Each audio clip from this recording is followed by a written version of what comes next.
Hello, I'm Zachary Newell. Do you ever feel like humanity deserves a better world than the one we've built for ourselves? Personally, I just can't shake the feeling. That's why I'm here, to talk about what we've been doing and how we can do it better. Welcome to Better Futures. How are you, my friend?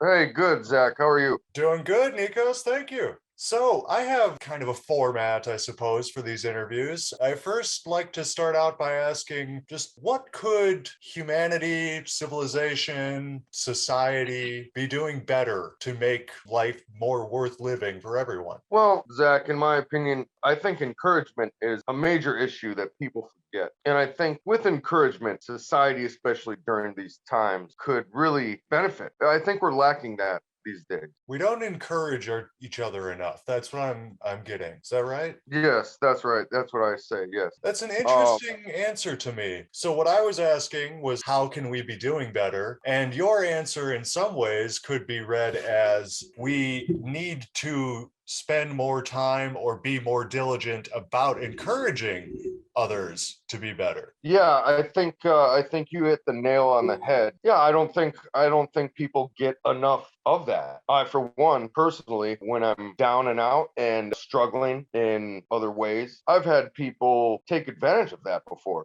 People that I thought were friends of mine. And then I've also had people in life try to lift me up when I've been down and out. And I gotta say, it makes a totally different world when you have people encouraging you, cheerleaders, so to speak, you know? Ah, I like that term. We could definitely spend a lot more time being cheerleaders for each other. Exactly. I'm curious about what you just mentioned about people taking advantage of you when you're at a low point. Without asking any details, still I'm interested in what do you think might motivate people to do that, or what causes some people to see this as an opportunity to exploit rather than as an occasion to encourage another person. I think what disables people to encourage others around them is their own fear. And they're afraid of being vulnerable. They're afraid of admitting their own faults in life.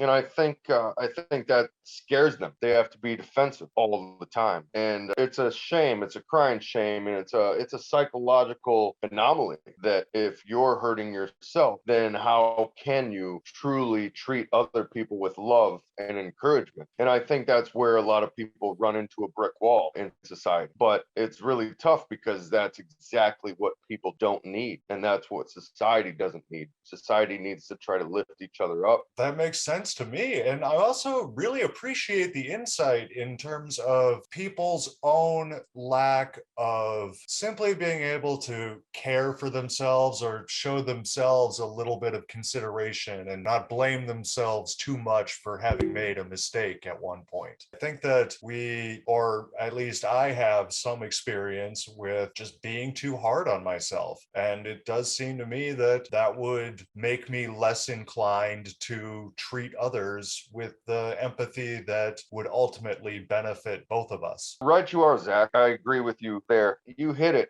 I guess that's why I like conversating with you, and I agree to this interview. I like your beliefs and your stance. And yeah, it's too bad that insecurities with individuals get in the way of their empathy or sympathy with others. I'm not a doctor, but I gotta say, like, that I think is a small part that hurts people and people's interactions is insecurity. And I can't help those people that have insecurities. I mean, God knows I have my own, and I have a lot. But I think sometimes, like, you see a dog, and this is a true fact from my biologist lady friend. You see a dog that bows down to a newcomer, to a new dog, and that shows vulnerability. That shows, hey, I'm not here to try to conquer. I'm not here to try to extort you. I'm not here to try to fight you. And you see that in animal behavior. And I think vulnerability with a guy like you and a guy like me, I think that's really important, is to be vulnerable, because it shows that, hey, it's okay that you have weaknesses.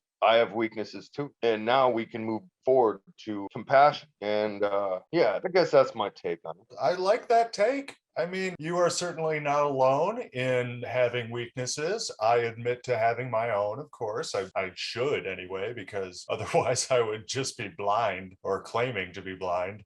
This does lead me to wonder, here's just a hypothesis. There's something in society or something in contemporary civilization that prevents us from admitting to our own weaknesses and being vulnerable with each other, or otherwise, let's say, programs us to not have the empathy necessary to offer one another the kind of encouragement that we deserve. What do you think about that hypothesis? Do you have any comments on it or possible examples of what forces might be programming people in such a way? That's a good question. Where do I begin? I think the lack of compassion for one another. And I believe also that no good deed goes undone. And I think people forget about the small things in life, and they have, whatever it may be that occurred in their life. But I'm not Merlin. I'm not a foreseer or anything like that. But I do believe that people forgot how good it feels to help other people. You know, like someone falls down,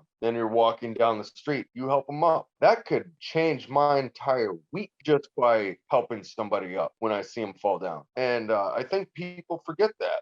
And they have during COVID and the pandemic, these rough times. They're taught right now to stay away from each other. I mean, 6 feet. I've ran into some people that just jump away from me about 12 feet, and they're scared of me just being a person. It's really too bad, and it's really, really sad to see where that's going. It's a rough time right now.